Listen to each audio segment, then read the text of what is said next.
Breaking news straight from behind the scenes at the Philadelphia Eagles. The tension is high and the excitement is off the charts. Huge updates are coming in, and you do not want to miss a single detail. The Eagles have their eyes locked on another Super Bowl run, but to make that happen, they need a roster that's sharp, deep, and unstoppable. And guess what? I've got the inside scoop that every true fan needs to hear. Before we dive in, go ahead and smash that like button, but only if you're a hardcore Eagles fan. And don't forget to drop a comment. Go Eagles! We can make it to the Super Bowl. The Philadelphia Eagles have officially turned the page from their triumphant 2024 season, where they claimed Super Bowl 59 in dominant fashion over the Kansas City Chiefs. And all eyes are now focused on what's next, the 2025 campaign. The offseason programs are fully underway, starting with organized team activities, OTAs, right after Memorial Day weekend. Mark these dates, May 27th, 28th, and 30th. Those were the first sessions where the rookies, apart from their minicamp, hit the field for the first time. Then, the team returned June 2nd and 3rd,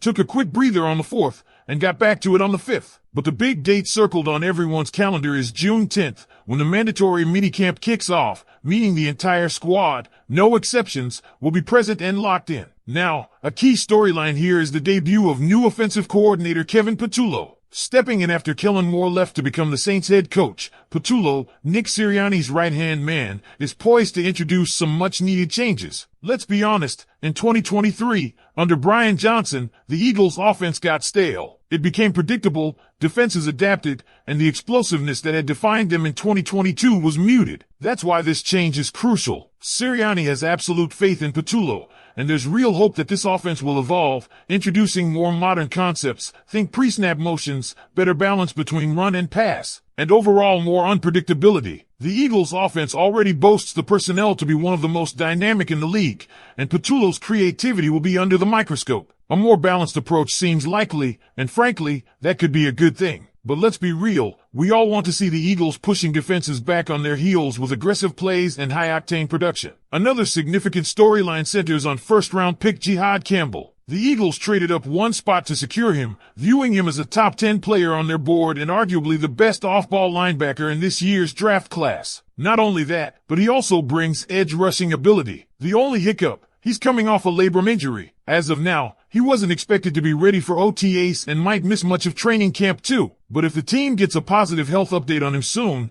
that would be massive for the defense. Speaking of linebackers, Nakobe Dean is in the spotlight. The team was recently seen at the Palestra, that iconic basketball venue right here in Philly. The players were having some fun, shooting hoops, throwing down dunks. Saquon Barkley even tossed an alley-oop. But the real takeaway? Nakobe Dean, recovering from a patellar tendon injury suffered in January, was moving around well and even hit a trick shot celebrated with Jalen Hurts. This is a very encouraging sign considering how difficult it is to return from that type of injury, which affects not only the knee but also the quad. Sometimes players take up to a year to recover fully, but Dean looked surprisingly nimble. He won't be on the field for now, but his movement suggests his rehab is going well. Now, let's talk trenches, because the right guard position is one of the most fascinating battles brewing. The Eagles let go of Mekhi Becton, who proved to be a force at right guard last season after injuries forced him into that role. His departure clears the way for Tyler Steen, whom the Eagles invested a third-round pick in a few years ago. Steen's Pro Football Focus grades from last season weren't impressive,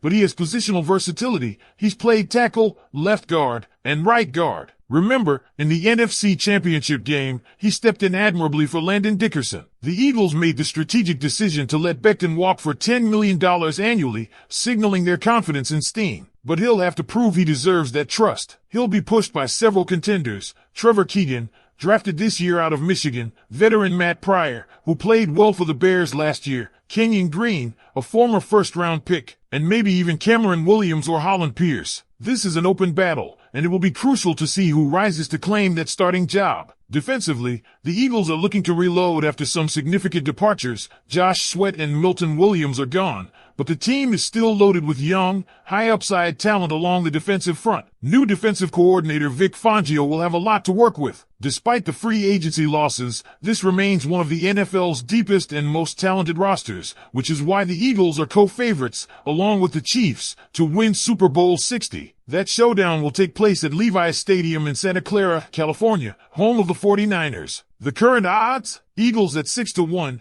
Chiefs right behind them, followed by the Ravens, Bills, and Lions. One position group generating buzz is the secondary. At strong safety, it's Sidney Brown's job to lose, but rookie Andrew Mukuba is right there vying for the starting role. The Eagles made a gutsy decision this offseason, trading away C.J. Gardner-Johnson, a player who was not just a ball hawk but a heartbeat and emotional leader for this defense. His swagger and physicality will be missed, no question. Sidney Brown and Andrew Mukuba now shoulder the responsibility of replacing that production alongside Reed Blankenship. At cornerback, big changes too. Darius Slay, or Big Play Slay, is gone, now with the Pittsburgh Steelers. The Eagles signed Adoree Jackson on a one-year deal, but the expectation is for young players like Khalil Ringo to step up. The Eagles would love for Ringo to seize that starting outside cornerback role opposite second-year standout Quinyon Mitchell. Don't count out Eli Ricks either. He could push for significant snaps. Linebacker remains a question mark due to Nakobe Dean's injury. Zach Bond,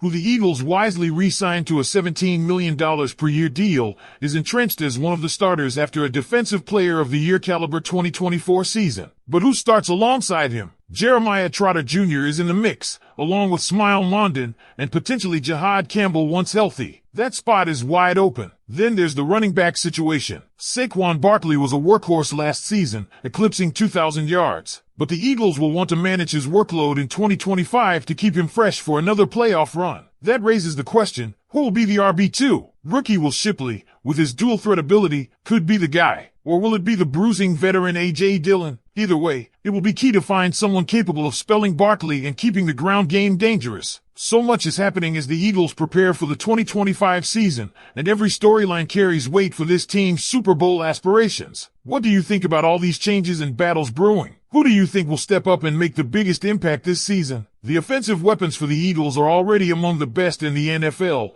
but depth is everything, and the wide receiver room is another area packed with intrigue heading into the 2025 season. We all know A.J. Brown and DeVonta Smith form the best wide receiver duo in the league, and Jahan Dotson has become criminally underrated as the WR3. But what about WR4? That's where the competition really heats up. Johnny Wilson, Anaya Smith, and Terrace Marshall Jr. are all in the mix, and don't rule out the possibility of an undrafted free agent shocking everyone and earning a roster spot. That happens every year in the NFL, and with the Eagles' track record of developing talent, it wouldn't be a surprise here. At tight end, Dallas Goedert remains a cornerstone, with Grant Calcaterra providing solid backup ability. But the Eagles made some interesting moves this offseason, signing Kylan Granson, who profiles as more of a Trey Burton type, a solid blocker with some versatility, and Harrison Bryant, a taller tight end who adds a new red zone threat. How the Eagles utilize this depth at tight end, especially with the possibility of incorporating more 2 or even 3 tight end sets under Kevin Patullo's new offense, is something to keep an eye on. Now, one storyline that really caught my attention and probably fired up the entire offensive line room was Jordan Mailata raving about the rookie offensive lineman. Mailata couldn't stop talking about how much he loves this group,